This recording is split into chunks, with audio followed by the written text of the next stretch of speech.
राज्यातल्या शेतकऱ्यांना दिवसा वीज पुरवठा करण्यासाठी महत्त्वपूर्ण पाऊल। 9000 मेगावॅटच्या कामाचं वर्क ऑर्डर।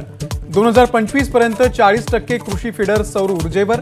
हुडको सोबत सामंजस्य करार।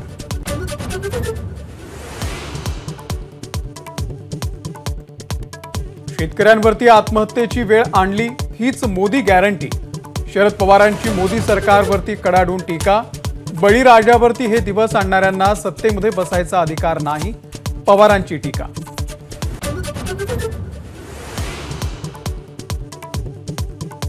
मला शरद पवार म्हणतात माझ्या वाटेला गेलात तर मी सोडत नाही। आमदार सुनील शेळकेंना शरद पवारांचा इशारा।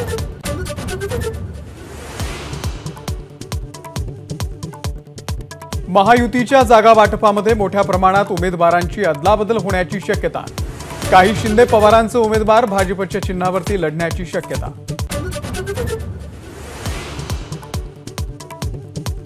नवी दिल्लीमधल्या भाजपच्या मुख्यालयामध्ये महाराष्ट्रातील नेत्यांची बैठक।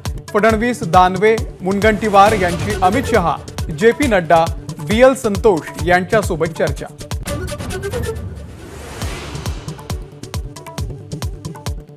उमेदवारांची दुसरी यादी निश्चित करण्यासाठी भाजपच्या कोर कमिटीची आज बैठक।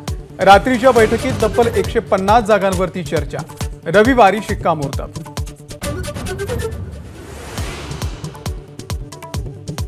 उमेदवारांची नावं निश्चित करण्यासाठी आज काँग्रेस निवडणूक समितीची पहिली बैठक।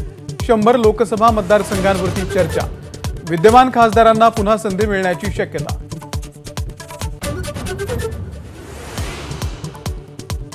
राहुल गांधींनी विचार करून वक्तव्य करावेत। पंतप्रधान मोदींवरती केलेल्या टीकेनंतर केंद्रीय निवडणूक आयोगाचा इशारा।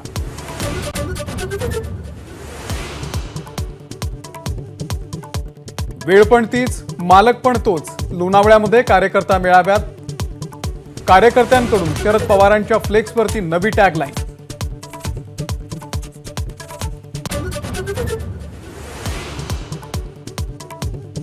लोकसभेच्या जागा वाटपावरून शिवसेना आणि भाजपमध्ये वादाची ठिणगी। केसांना गळा कापू नका, विश्वासघात करू नका। राज्यातल्या भाजप नेत्यांना रामदास कदमांचा इशारा।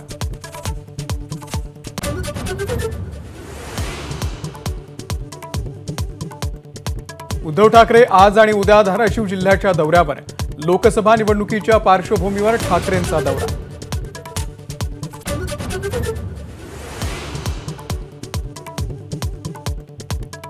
भंडारा गोंदिया लोकसभा मतदारसंघावरचा दावा राष्ट्रवादीने सोडलेला नाही।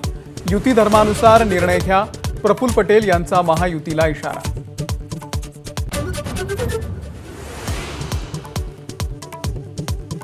कोस्टल रोडची मुख्यमंत्र्यांकडून पाहणी। मुख्यमंत्र्यांनी केला कोस्टल रोडवरून प्रवास। मुंबईमध्ये कोस्टल रोडच्या लगत 320 एकरांवरती झाडं लावणार, मुख्यमंत्र्यांची घोषणा।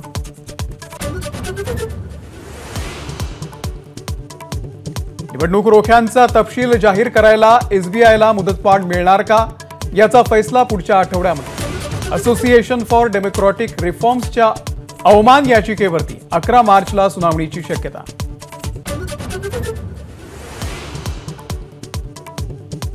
पुणे विमानतळाच्या नव्या टर्मिनलच्या उद्घाटनाला मुहूर्त मिळाला।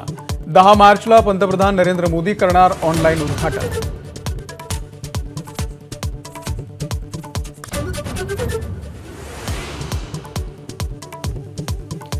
पंतप्रधान नरेंद्र मोदी आज काश्मीरच्या दौऱ्यावर। कलम 370 हटवल्यानंतर पहिल्यांदाच श्रीनगरचा दौरा। ठिकठिकाणी कडेकोट सुरक्षा व्यवस्था।